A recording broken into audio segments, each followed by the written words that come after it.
히브리서 7장 20절로 28절 말씀 우리 한 절씩 교독하겠습니다. 또 예수께서 제사장이 되신 것은 맹세 없이 된 것이 아니니 그들은 맹세 없이 제사장이 되었으되 오직 예수는 자기에게 말씀하신 이로 말미암아 맹세로 되신 것이라. 주께서 맹세하시고 뉘우치지 아니하시리니 내가 영원히 제사장이라 하셨도다. 이와 같이 예수는 더 좋은 언약의 보증이 되셨느니라.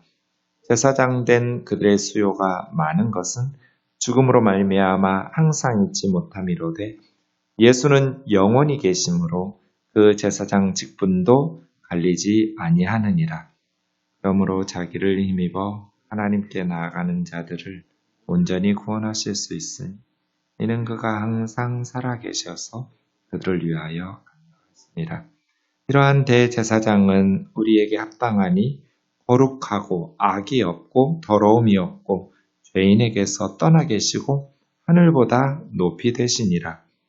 그는 저 대제사장들이 먼저 자기 죄를 위하고 다음에 백성의 죄를 위하여 날마다 제사 드리는 것과 같이 할 필요가 없으니 이는 그가 단번에 자기를 드려 이루셨습니다. 같이요.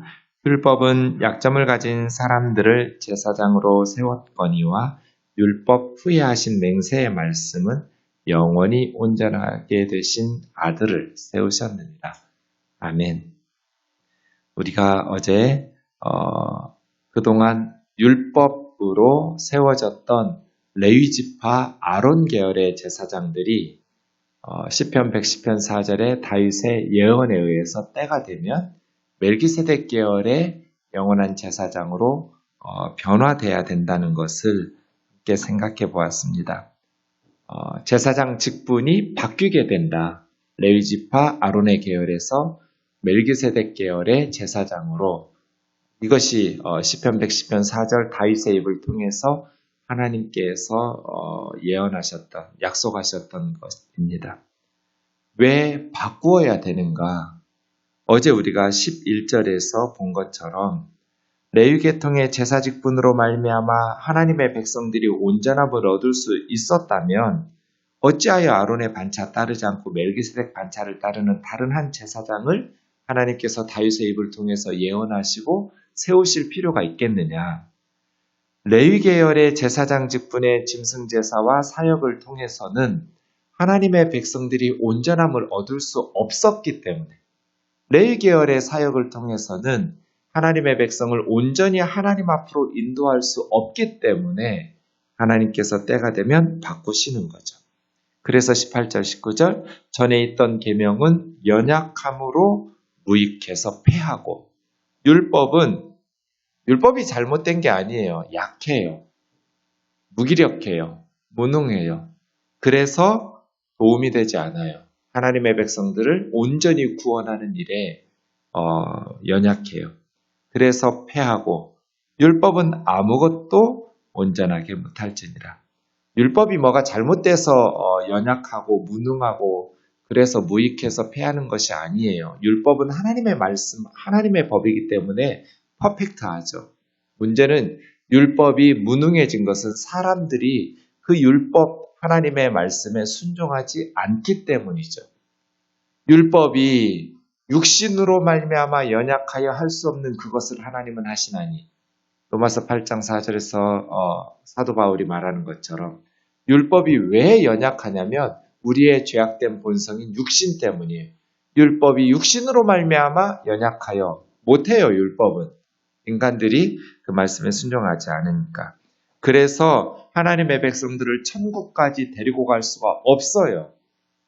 구약시대 백성들은 율법 지켜서 천국 간 게 아니에요. 구약시대 성도들은 율법을 순종해서 천국에 가고 신약시대의 성도들은 예수님을 믿어서 천국 간다. 잘못된 말이에요. 구약시대 백성들도 예수 믿어서 천국 가는 거예요. 율법 잘 지켜서 천국 갈 수 있는 사람은 아무도 없어요. 구약시대 사람들이 어떻게 예수님 믿었어요? 오시지도 않았는데 그 율법과 제도 안에 다 예수님 들어있어요.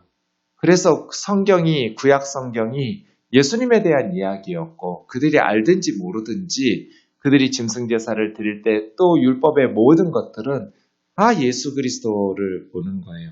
하나님께서 그 짐승의 피를 보고 구약의 백성들의 죄를 용서하신 것이 아니라 그 짐승의 피가 장차 오실 예수 그리스도를 상징하고 의미하잖아요. 하나님께서 구약의 그 짐승 제사를 보실 때마다 예수님의 십자가 사건이 시간을 역행해서 효력을 발생하여 예수님을 기억하면서 하나님께서 용서하시고 예수 그리스도의 은혜를 힘입고 예수 그리스도를 믿음으로 예수 그리스도의 십자가의 구속 사역을 통해서 구약의 백성들도 죄사함 받고 구원받는 것이죠. 어떤 짐승의 피도 사람의 죄를 깨끗하게 씻을 수가 없어요. 오직 예수 그리스도의 십자가의 보혈만이 우리를 하나님 앞에 온전하게 인도할 수 있어요. 그래서 이미 구약에 하나님께서는 메시아에 대해서 그가 고난을 받아서 우리가 나음을 입고 죄사함을 받고 우리 모두의 죄악을 고난받는 의로운 종이신 하나님의 아들 예수 그리스도에게 덮어 씌워서 털 깎는 자 앞에 잠잠한 어린 양처럼 토살장에 끌려가는 어린 양처럼 죽임을 당하신다 예언하시고 말씀하시는 거죠. 바뀌는 거예요. 율법에서 복음으로 바뀌어야 돼요. 왜냐하면 율법으로는 한 사람도 온전함을 얻을 수 없기 때문이죠. 율법 하에서 이루어졌던 짐승 제사도 십자가의 구속적인 제사로, 짐승의 그 제물도 예수 그리스도의 몸으로. 그럼 제사장은요?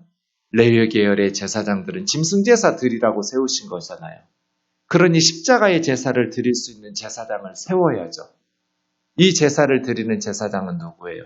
멜기세덱의 반차를 따르는 영원한 제사장이라는 거예요. 그래서 다 죄인지 되는 거예요. 그 예수 그리스도, 멜기세덱 계열의 대제사장이 레위 계열의 제사장보다 더 좋은, 더 탁월한 제사장이라는 것을 오늘 본문에서 세 가지로 이야기해요. 우선 20절 보시면 첫 번째는 맹세예요. 맹세. 레위 계열의 제사장, 아론의 제사장을 세울 때 하나님은 맹세가 없었어요.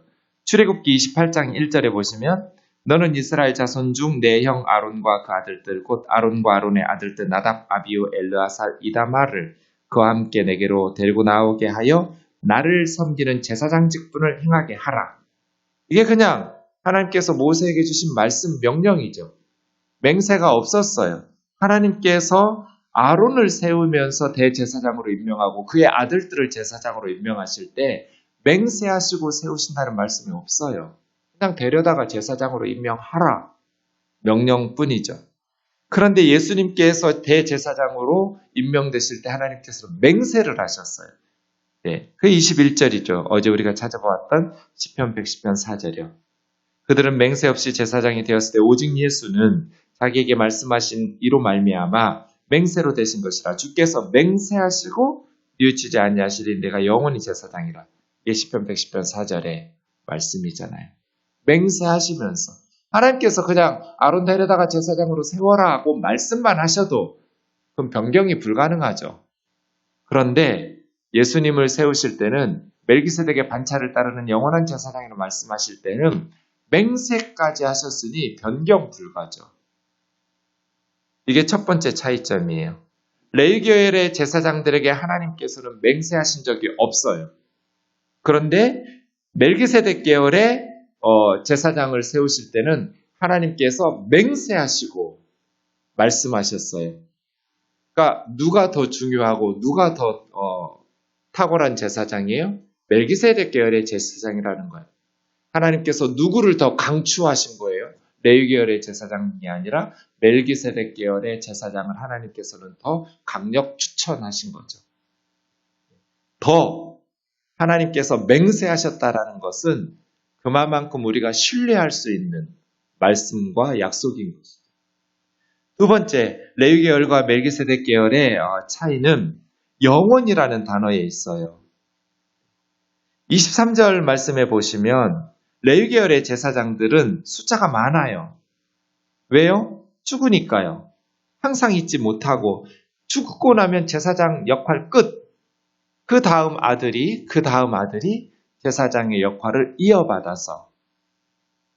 그러나 예수는 영원히 계심으로 제사장 직분도 다른 사람에게 넘어가지 않았어요. 왜요? 하나님 앞에서 그래서 시편 110편 4절이 영원한 제사장이라는 거예요. 예수님은 지상에서는 제사장 사역을 하신 적이 없어요.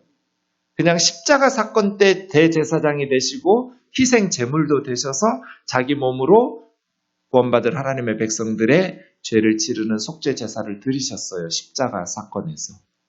그리고 예수님께서 자기 피를 들고 하나님 앞으로 올라가신 거죠. 그런데 하나님 보좌 우편에서 영원한 제사장이라고 그러셨잖아요. 하나님 우편에서 우리를 위해서 영원히 제사장 역할을 지금도 하고 계세요.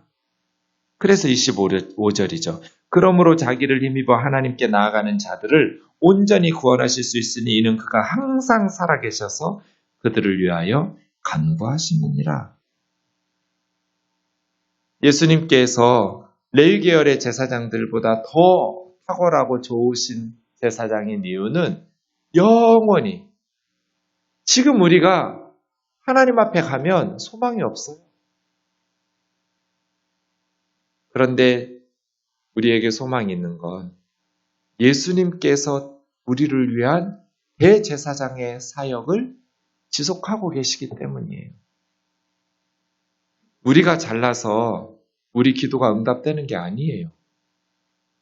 우리가 착하게 살아서 날마다 하나님의 은혜를 힘입어 사는 게 아니에요. 예수님 때문이에요. 지금도 하나님 우편에서 우리를 위해서 간구하고 계시는, 우리를 사랑으로 하나님 앞에서 대언자가 되어주시는. 어제 제가 교회 일 좀 하다가 머리에서 피가 났어요. 깜짝 놀랐어요. 피가 뚝뚝 떨어지니까 부딪혔어요. 제가 좀 사력이라고 할까? 하여간 뭐 좀 그렇잖아요. 우왕좌왕하다가 아무도 없는데 그래서 막 순간 손으로 머리에 혹이 났어요. 누르면서 요즘 뇌에 다른 데서 피 났으면 뭐 그러려니 했을 때 머리에서 피가 나니까 무슨 생각 했겠어요, 여러분? 회개부터 했어요. 하나님, 저의 죄를 기억하지 마시고 머리에서 피가 툭툭 나니까 하나님 앞에 갈 때 참 내가 죄인이구나. 그래서 그냥 회개부터 나오더라고요. 우리가 하나님 앞에서 사는 것은 예수 그리스도 때문이에요.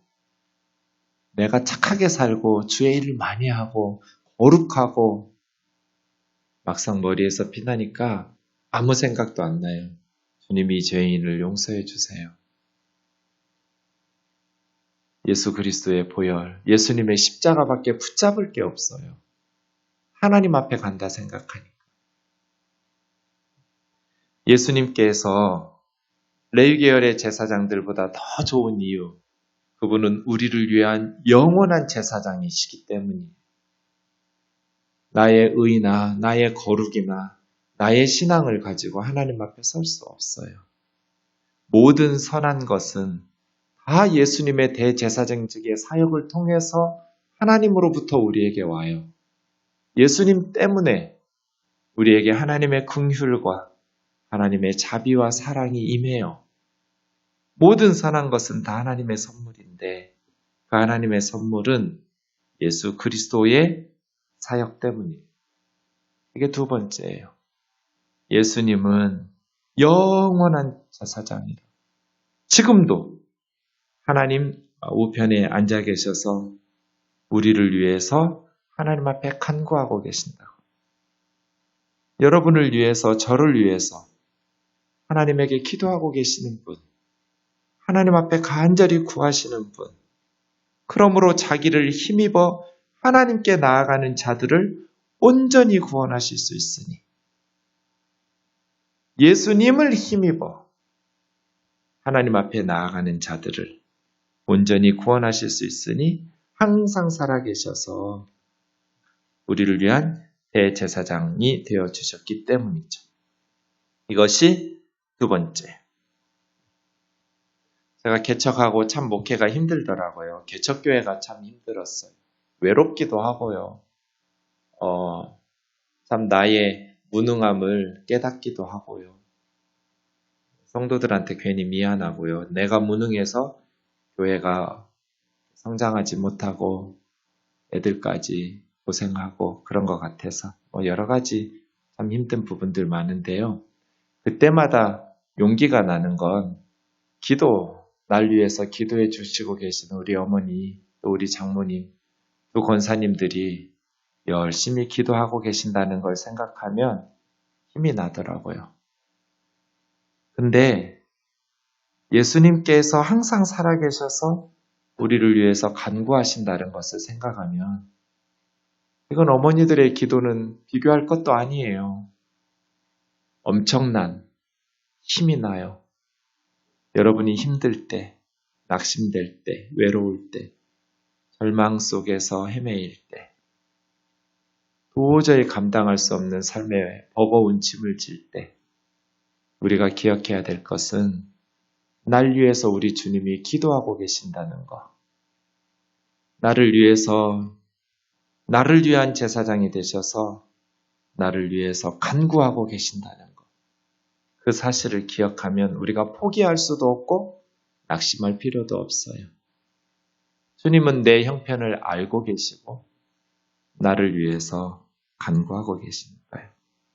마지막 세 번째, 맹세, 영원, 그리고 멜기세덱 계열의 대제사장이신 예수님이 레위 계열보다 더 좋은 이유는 온전하신 분이기 때문이에요. 26절, 이러한 대제사장은 우리에게 합당하니 거룩하고 악이 없고 더러움이 없고 죄인에게서 떠나 계시고 하늘보다 높이 되신지라.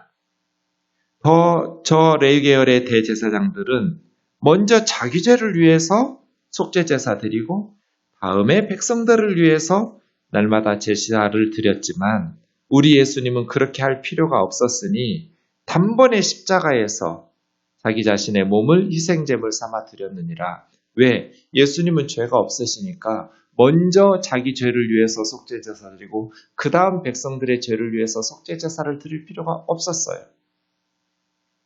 죄가 없고 악이 없고 더러움이 없는 거룩하신 분. 멜기세덱 계열의 대제사장은 더 온전하신 분이니까 우리에게 더 좋은 거죠. 율법은 약점을 가진 사람들을 제사장으로 세웠지만 율법 후에 하신 맹세의 말씀, 시편 110편 4절 이야기예요. 영원히 온전하게 되신 아들을 대제사장으로 세우셨느니라. 그래서 더 좋은 이유는 그분이 온전하시기 때문이죠. 그렇게 죄인인 우리를 위해서 계속하시기 위해 하나님 앞으로 인도하시기 위해 십자가를 지신 예수님은 레위 계열의 제사장들보다 더 탁월한 제사장이다. 그래서 율법에서 복음으로, 짐승제사에서 십자가의 제사로, 사람들 손으로 지은 예루살렘 성전에서 천상의 하나님의 집으로, 레위 계열의 제사장에서 멜기세덱 반차를 따르는 영원한 제사장으로 바뀌어야 된다. 그리고 바뀌었다. 그런 예수님을 버리고 다시 유대교로 돌아가는 것은 어리석은 일이라는 것이죠. 전도는 생각해보면 선물을 줘가면서 구걸하는 게 아닌 것 같아요. 이 예수 그리스도의 복음은 믿고 살든지 안 믿고 망하든지 선명하게 전해야 돼요. 너 안 믿어도 착하게 살면 지옥에 안 갈 거야. 이렇게 애매하게 전하면 안 돼요. 예수 믿고 천국 가든지 예수 안 믿고 지옥 가든지 둘 중 하나야. 교회 나와주고 예수 믿어주고 누구를 위해서? 그렇게 거들먹거리면 안 돼. 그래서 교회에서 선명한 복음의 메시지를 전해야지 애매하게 딴소리하면 안 된다. 이것이 제 생각이에요. 기도하겠습니다. 사랑하는 하나님 아버지 감사합니다. 웬 말인지 웬 은혜인지 우리에게 이런 복음을 깨우쳐 주시고 믿게 해주시고 하나님의 백성 삼아주신 것을 감사합니다. 우리를 위해서 주님께서 지금도 하나님 우편에서 간구해 주시고 우리를 하나님 앞으로 온전하게 만물보다 심히 부패한 죄인인 우리를 머리에서 피가 나도 당장의 죄부터 생각나는데 하나님께서 우리를 예수 그리스도를 보내주심으로 예수님 붙잡고 하나님 앞에 나아가는 자들을 온전히 구원케 하여 주신 은혜를 감사합니다. 자비로우신 주님, 이 복음은 시간 나면 생각해 볼 일이 아닙니다. 내일은 더 이상 우리의 것이 아닐 수도 있습니다. 이러한 긴박성을 가지고 복음을 증거하고 전하는, 기도하며 전도에 힘쓰는 주의 사명을 잘 감당하는 저희들 되게 하여 주옵소서. 날마다 예수님을 붙들고 살게 하여 주옵소서. 우리 힘으로 살 수 있을 것처럼 착각하고 교만하지 않게 하여 주시옵소서. 예수님의 이름으로 기도하옵나이다. 아멘.